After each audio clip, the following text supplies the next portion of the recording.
2004 Lexus RX330 front brakes tutorial. I gotta get the wheel off. It's a 21 millimeter, and also you're gonna have a wheel lock needed possibly. It's right here. If you see this, then you need one of these. It's the wheel lock. It usually comes in the vehicle, like in the back spare tire area, the glove box, center console. At this point, this car is pretty old, so this might not even be on there anymore. But let's go ahead and get the wheel off. Like I said, it's a 21 millimeter. And then have the vehicle safely lifted, of course. No need to get maimed or killed doing something silly like brakes. Alright, once we get the wheel off, we're going to come over here and get a 14 millimeter to get the caliper bolts off. Go ahead and get these loose. And if you're trying to get these loose and the inner nut spins on the opposite side of the caliper, then hold that with some pliers or a wrench. But usually these will just come off. I believe this one actually doesn't have the nut on the other side. So yeah, just get these caliper bolts out.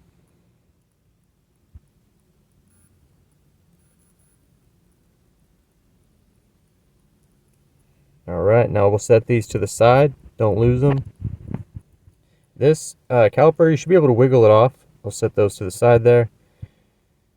Should be able just to kind of grab this and just kind of wiggle and pull it off. Sometimes it can be a little stubborn. Once you get it off, we're going to gently lay it over the steering knuckle. That way it'll support the brake line, and so the caliper won't fall on you at all. So it'll be nice and safe right there. It won't fall or nothing like that. And then we're going to get the pads out. That's what the pads look like. So when you put them in, make sure they're like that. This is the outside. This is the inside. These usually have like a little sensor on them. These ones don't, but these do have the SHIMS. These are OEM SHIMS. I'll talk about that more in a minute. With Toyota and Lexus vehicles, they use SHIMS on their brake pads. I have a video explaining exactly what SHIMS are and what the whole thing is with those. Let's go and get this pad out. But basically, when I put my new pads in, I'm going to switch the SHIMS over. These pads are pretty worn out. Unless you're using aftermarket pads, then you don't need to worry because the SHIMS usually come attached to those. But you want to save your OEM SHIMS if you can. Alright, so we'll get this guy out right here. And then these are the SHIMS I'm talking about. Basically when you get new OEM Lexus or Toyota pads, you switch these metal little SHIMS over to the new pad. And then you put them in. So more about that in a minute. Alright, so if you're doing the rotor, then keep watching. But if you're just doing the pads, then you could just put the pads in and put it back together. But if you got to take the rotor bracket off, if you're going to get the rotor off, it's a 17 millimeter. And I'm going to be replacing the rotor. But you could take the rotor off and take it to a shop to get machined or, you know, whatever. It's going to be a 17 millimeter. These are going to be harder to get off than the caliper bolts because they're bigger and they're going to be just a little harder to get off. But go ahead and get these off. Alright, so get these out. And then once you get the last one out, the rotor bracket's going to want to drop and fall. So just, you know, have one hand on it while you take the bolt out, and then we'll set this to the side. Okay, cool. Set this to the side. Now we got all my bolts together so they're not getting lost. Got everything over here. Now I'm gonna get my rotor off. A little bit of a heavy rotor, so we get the rotor off. And I got my new one here. This is a Toyota one. This is the part number. I'll put links to parts in the description and in the comments. I recommend going OEM if you can, but aftermarket rotors, as far as price goes, are a lot better priced. But I think that the OEM Toyota Lexus rotors are the better quality. They won't give you pulsation and stuff like that. And then sometimes new rotors will come with like packaging grease on them. I just clean it off with brake cleaner. That way, you know, it doesn't get on my brand new pads, any kind of grease or packaging film or whatever. Parts and tools will be linked again in the description, just letting you know. Alright, cool. So put this on, and then these two holes right here are for if your rotor is stuck on, you could just run a bolt down these holes and it'll push the rotor off of the hub. So it's kind of cool it has those. Now the caliper bracket, I'm not replacing the hardware, so I'm just going to clean it with a little wire brush. And then the pins, you want to pull these pins out and make sure you can pull them out, clean them off, put up some brake lube on them. I use Seal Glide, not a crazy amount like that one I just did, but just like a little tiny bit amount. I always take these out, I wipe them off, then I reapply some extra lube on there, because sometimes these will get stuck. Hey guys, real quick, I know it's annoying, but if you could like the video and subscribe to the channel, that'll help me out a lot. I'm trying to reach 100k subs. It costs you nothing, it's free, and it helps me out quite a bit. I also got the hookup with Oxido LED lights. They're the brightest, best LED lights in the game right now. I got a large 15% off promo code at the end of the video, so check that out.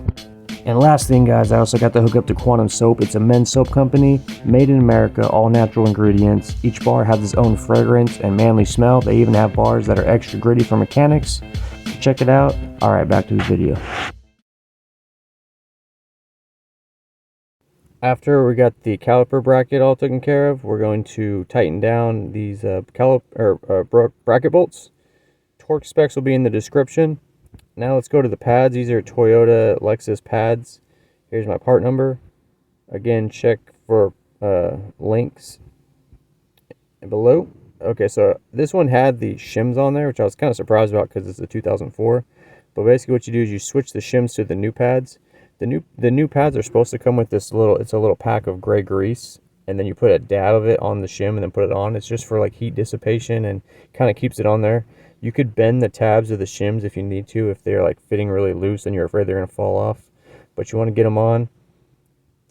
And again, if you're using aftermarket brake pads, you don't need to really worry about this. And then I'll use a little tiny bit of Seal Glide, just a little tiny bit, just to coat the outer edges of the pads, so when they go into the bracket, they just slide better, and it just helps with noise over time. But you don't want to overdo it, because if you get the stuff on the brake pads, then that's no good. Alright, so then these just go in like this. You just want to slide them in. Kind of an odd shaped pad, so don't lose your patience if you're having trouble getting it in. But that's how they go in right there. Like that. And then if yours has a brake sensor on it, I would recommend putting it on the inside. I think these are supposed to have brake sensors on them, but for some reason they were never put on by the last guy, so these ones don't have them. But if yours do, just switch it over and then put it on the inside pad, which would be the pad that I'm putting in right now. Okay, so I got that in. Cool. And then the caliper, we have to compress the piston. I have a tool that I've been using for like 12 years. This tool right here, this is really good, and I'll link this tool in the description, but this just goes here. Then you just squeeze this handle, and then it'll push this caliper in. Sometimes pistons can be kind of stubborn, and you can put the brake pad in like this and then do it, and that kind of helps. I don't know why it helps so much, but it does. Just push that in like that, and then it'll compress the piston. If you don't have a tool like this, Google how to do it without a tool, and there's like a bunch of remedy ways, DIY ways to do it. So don't panic if you don't have your tool. Okay, so we'll get this in like that. And then, of course, Seal Glide. I do not get paid by Seal Glide, just so you guys know, but I do recommend. It's like the best brake lube. You could put it on those spots I just showed if you want. You don't have to, though. Some guys like it to do that, some guys don't. This will just slide over here like that. And then we're going to make sure that the inside, you might have to rotate the little caliper pins on the bottom to make it line up to where this will fit on perfect. And then you put your bolts in, and then you'll tighten your bolts. Make sure your brake line isn't twisted or nothing like that. Sometimes people forget that their brake line, and then it's like twisted and gives you brake problems. Yeah, this guy right here, make sure that's straight. And that's pretty much it, guys. Tighten this down. I'll put torque specs in the description, so check for that. And hopefully this video was insightful, and I hope you like it. Thanks for watching. Alright guys, that's all the information I got for you. The rest of the video is just a couple products and other stuff I got going on. Totally up to you if you want to stick around. I got a 15% off promo code for Oxido LED headlights. These are the best headlights in my opinion. They just recently upgraded all their technology, so their LED lights are even brighter than the others that are still using old tech. I've had many LED lights as far as like headlights, interior lights, whatever, brake lights, and these are the best. They don't flicker, they're not cheap, they don't like go out on you. All you gotta do is go to the Oxido website, type in your vehicle information, then look up what kind of light you want. All their products will pop up, and these are available on Amazon as well. But if you go to the website and use gearmoauto in the discount code spot, you will get 15% off. So if you're looking for new brighter upgrades, check these out. Hey, what's up guys? I want to tell you about Quantum Soap. It's a new men's soap company. They got many different bars of soap, each with their own ingredients and fragrance and texture. They even have grittier bars for like mechanics or whoever, like the dark matter bar. It's extra gritty. If you go to their website, it's free shipping over $50. Each bar is about $5. You also get a 10% discount code for your first order. They're coming out with many new soaps. It's definitely worth checking out. Of course, I have a discount code for you. It's gearmoauto. If you type it in at checkout, you'll get 10% off. You could use it as many times as you want every time you order. These make great gifts to husbands, boyfriends, uncles, nephews. They even got the Galactic Mechanic bar. It's super gritty for mechanics, so check that out. Type in the gearmoauto promo code. That way they know you're one of the homies. And that's it, guys.